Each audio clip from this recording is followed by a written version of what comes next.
Nós temos aí um texto, uma reportagem intitulada Como Stan Lee, que morreu aos 95, teve a ideia de criar o Homem-Aranha. É uma reportagem datada do dia 12 de novembro de 2018. E aí nós temos a imagem, né? E aí nós temos aí a descrição da imagem. Stan Lee conta ter imaginado um herói com o qual os jovens pudessem se identificar. Vamos fazer essa leitura juntos?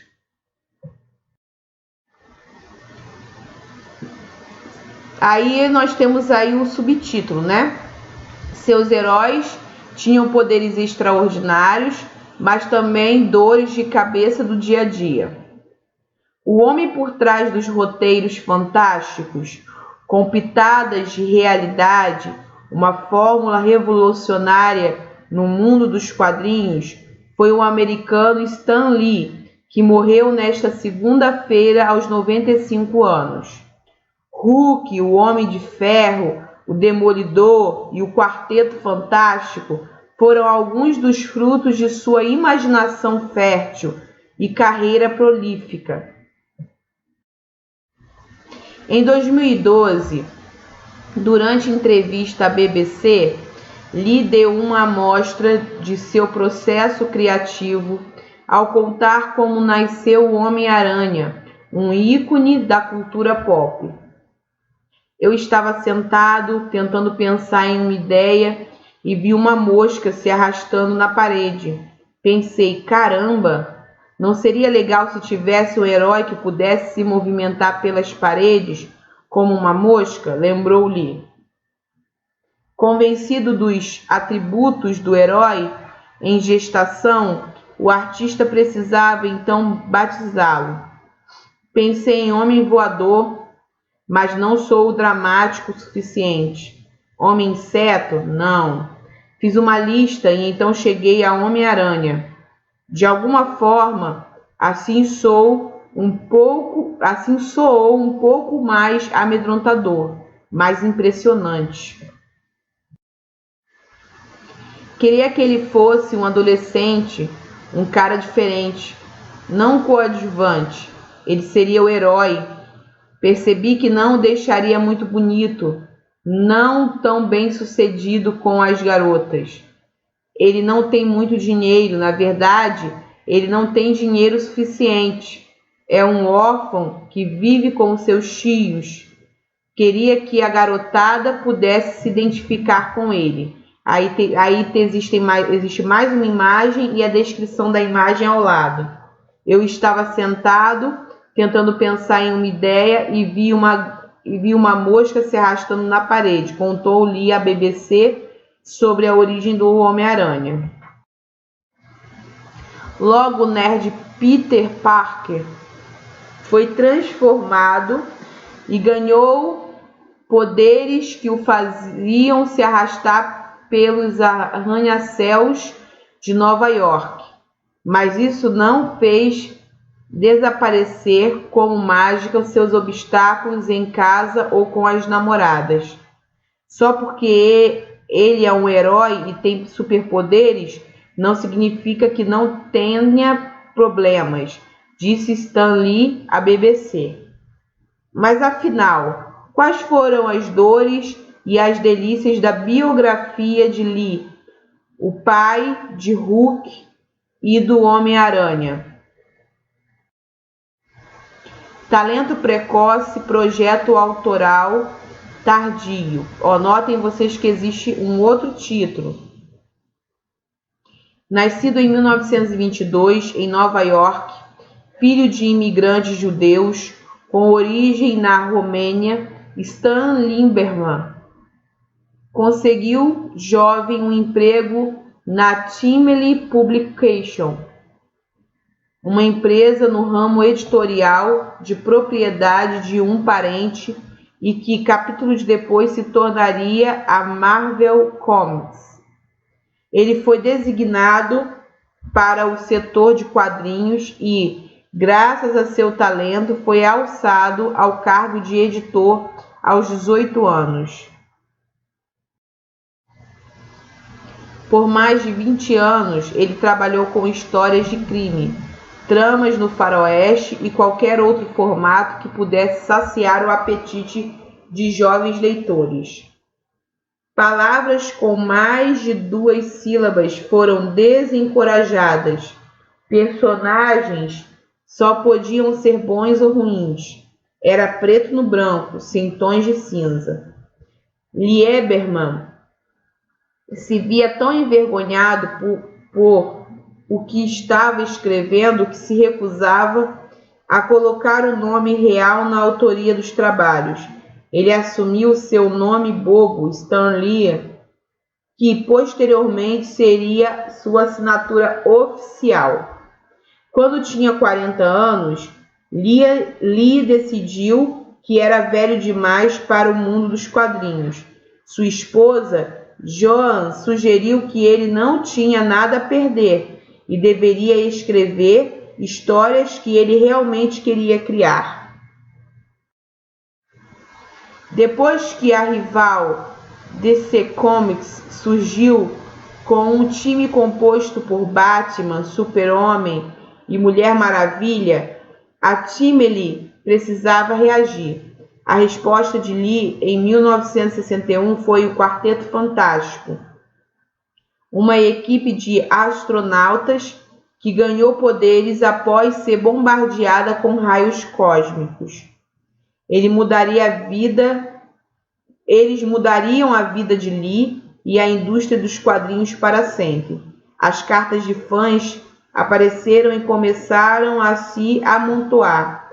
Nasceram personagens e um novo nome para aquela empresa familiar. Ela agora se chamava Marvel Comics. Lee começou a trabalhar na empresa de um parente e aos 18 se tornou editor. Sucesso de bilheteria nas telonas. Notem mais um título, né? Hulk, Thor, o Homem de Ferro e outros heróis lutaram com problemas como abuso de drogas, fanatismo e desigualdade social. Na vida real, Lee fez questão de dar crédito aos artistas responsáveis pelos desenhos nos quadrinhos: Jack Kirby, Frank Miller, John Romita e outros foram cultuados por obras como suas digitais.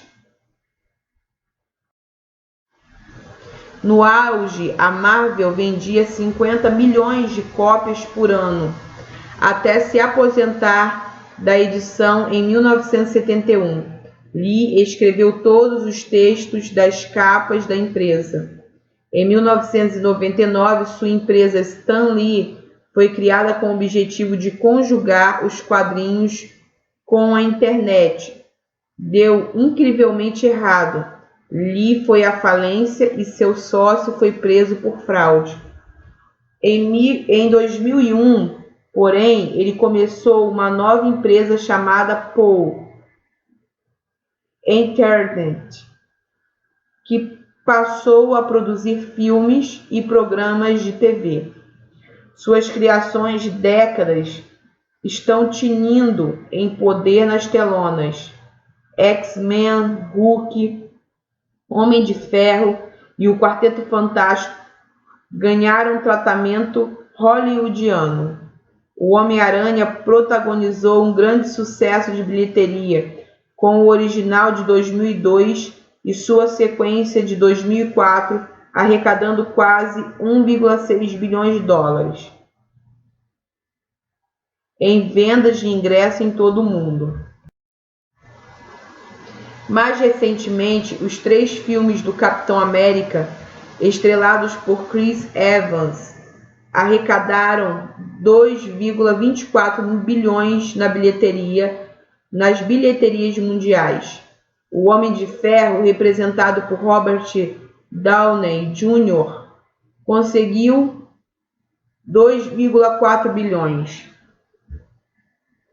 O apelo da Marvel foi certeiro. De quebra, os fãs ficaram encantados em ver as breves aparições de Lee em quase todos os filmes da Marvel. O poder dos poderes, a sorte. Mais um título, viu, pessoal? Nos últimos anos, o roteirista lamentou a deterioração,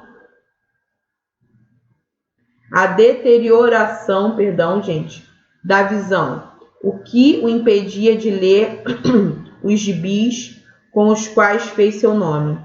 A Rádio Times, ele disse que a capacidade de ler era o que mais sentia falta no mundo. Na ocasião, ele apontou também aqueles que considerava ser o poder dos poderes, a sorte. Ele disse: toda vez que vou a um evento dedicado aos quadrinhos, pelo menos um fã me pergunta qual é o maior superpoder de todos. Eu sempre digo que é a sorte, porque se você tiver boa sorte, a maior superpotência, tudo segue o seu caminho. Então, gente, nós acabamos de ler uma reportagem e nós vamos relembrar quais são as principais características de uma reportagem. Então, a primeira coisa que nós temos que ver sobre a reportagem, embora seja comumente confundida com a notícia, a reportagem é um gênero textual com características temáticas e estilísticas próprias.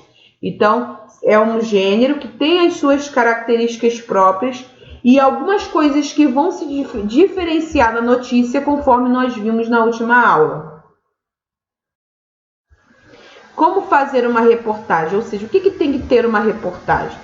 A reportagem é um gênero textual expositivo, no qual se envolve extensamente um tema de interesse geral. Ela pode ser sobre pessoas, lugares ou um sucesso concreto. A reportagem é mais que uma notícia.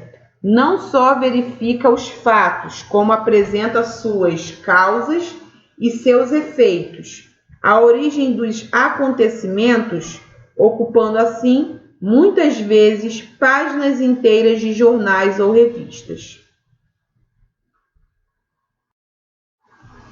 Estrutura, ou seja, o que a reportagem tem que ter?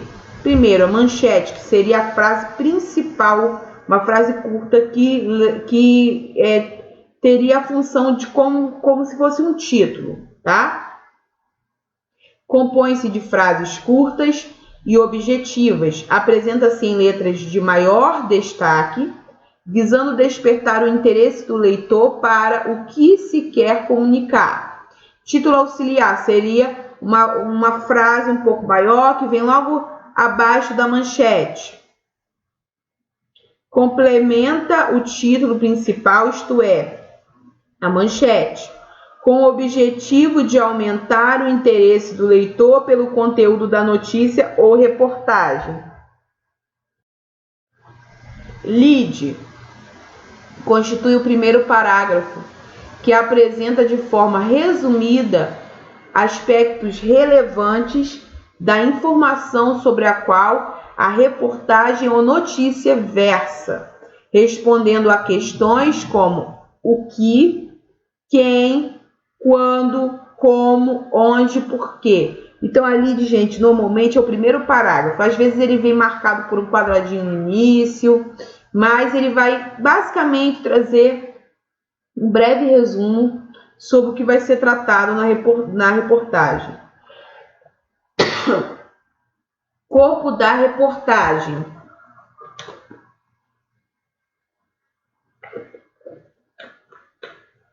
Consiste no texto desenvolvido com a apresentação mais pormenorizada dos pontos relevantes ao assunto tratado. E normalmente nesse corpo de reportagem vão ter subtítulos, né? Vários títulos, várias partes. Então nós temos que nos atentar a isso. Aí eu tenho aí um exemplo de uma reportagem, tá? Em imagem, né? Qual seria aí, gente, a manchete? Seria uma guerreira dentro e fora dos tatames, né? Seria aí a minha manchete. Qual seria o meu subtítulo? Seria essa partezinha aí, ó. Késia Kathleen Maciel, de 14 anos, luta por patrocínio para conquistar mais medalhas no Taekwondo, certo? A lead seria essa primeira parte que tem aí um pontinho, o primeiro parágrafo, né? Os sonhos de Késia Kathleen Maciel, de 14 anos, são tão altos quanto seus chutes. Uma de suas especialidades no Taekwondo. Moradora do centro de Mesquita, adolescente, começou a lutar aos 7 e já conquistou 16 medalhas. Uma delas, de prata, foi obtida no Campeonato Brasileiro de 2009, no qual competiu pela categoria juvenil até 52 quilos. Então, essa daí seria a lead. E os demais seriam o corpo do texto, tá? É só para a gente poder identificar aí as partes de uma reportagem.